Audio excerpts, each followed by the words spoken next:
ঘাম পায়ে ফেলে শরীরের রক্ত পানি করে তোমার জীবন সুন্দর করার জন্য পরিশ্রম করেছে, অর্থ উপার্জন করেছে। তুমি কেমন করে ভুলে গেলে ওই মায়ের কথা, যেই মা কনকনে শীতের রজনীতে প্রসাবের জায়গা থেকে তোমাকে উঠাইয়া বুকের মধ্যে তুলে নিয়েছে, আর প্রসাবের জায়গায় মা নিজের রাত্র শুয়ে শুয়ে কাটিয়ে দিয়েছে, ঠিক কিনা? ঠিক। তুমি কেমন করে সেই মায়ের পরিশ্রমের কথা, কষ্টের কথা ভুলে গেলে? আর সেই মায়ের পরিজার মধ্যে আঘাত দিয়ে তুমি বিবাহ বন্ধনে আবদ্ধ হয়েছো। ওই মায়ের চোখ দিয়ে যত ফোঁটা পানি পড়বে, প্রত্যেকটা ফোঁটা পানির হিসাব ময়দানে মহাশয় আল্লাহর কাছে তোমাকে দিতে হবে। কথা বলেন, কথা বলেন।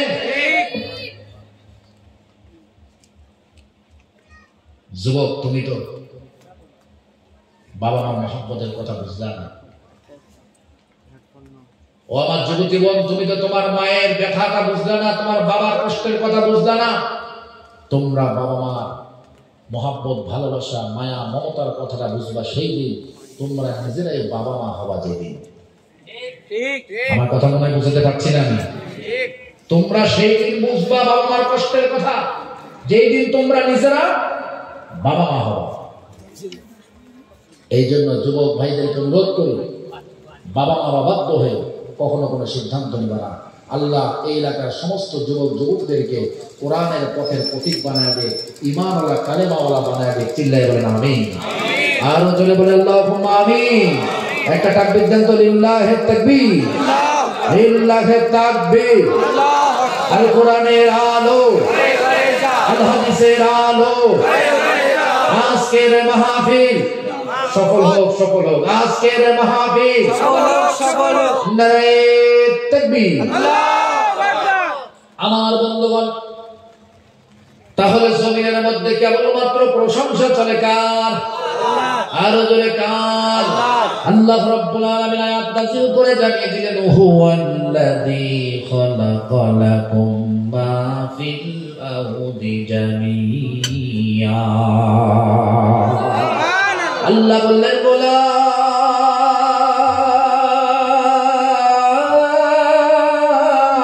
আল্লাহু আকবার।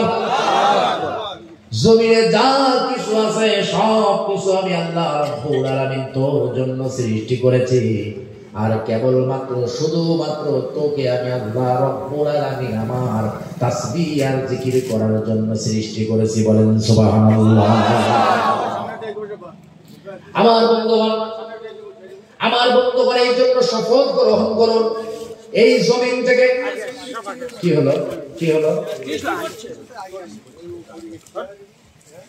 আচ্ছা আচ্ছা আচ্ছা আচ্ছা, আসুন তো, মেহেরবানি করে একটু এগিয়ে আসুন, আসুন। পিছনে জেনারা আছে, এখানে এখানে বৃষ্টি পড়বে না? না না, ওগুলো দুর্বল আছে, আলহামদুলিল্লাহ, এটা তো চিন্তা নেই। আসুন আমার প্রাণপ্রিয় যুবক ভাইরা, পিছনে জেনারা আছে, ভিতরে চলে আসুন আপনারা। আমার কোনো ভাই ভিজে যাবে তা তো হবে না। আমাদের ঠিক আছে, সবাই ঢুকে বলুন, আর একটু জিকির করুন, সুবহানাল্লাহ ওয়ালহামদুলিল্লাহ লা ইলাহা ইল্লাল্লাহ, সুবহানাল্লাহ ওয়ালহামদুলিল্লাহ লা ইলাহা ইল্লাল্লাহ, লা ইলাহা। খুব দ্রুত ঢুকে পড়ুন ভাই, খুব দ্রুত, খুব দ্রুত। রাত গভীর হয়ে যাচ্ছে, আমরা শেষ করে দেবো, খুব বেশি সময় নেব না। 12টা বেজে গেছে, 12টা বাজতে চলছে। আমরা বেশি সময় নেব না, ইনশাল্লাহ অল্প সময় আলোচনা চলবে, আমরা বিদায় নেবো ইনশাল্লাহ দোয়া করে। খুব তাড়াতাড়ি ঢুকে পড়ুন, মাঝখানে ফাঁকা জায়গাটা পূরণ করুন খুব তাড়াতাড়ি। সুবহানাল্লাহ ওয়ালহামদুলিল্লাহ লা ইলাহা ইল্লাল্লাহ, লা ইলাহা ইল্লাল্লাহ। চাঁদ সূরজ আর গ্রহ তারা আমার আল্লাহ নামের পাগল পাহারা রে। চাঁদ সূরজ আর গ্রহ তারা আমার আল্লাহ নামের পাগল পাহারা রে। আমার আল্লাহ নামের এতই দয়া,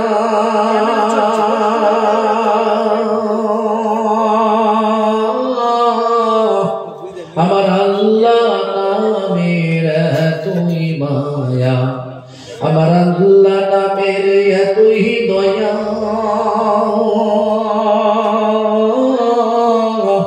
আমার আল্লাহ নামের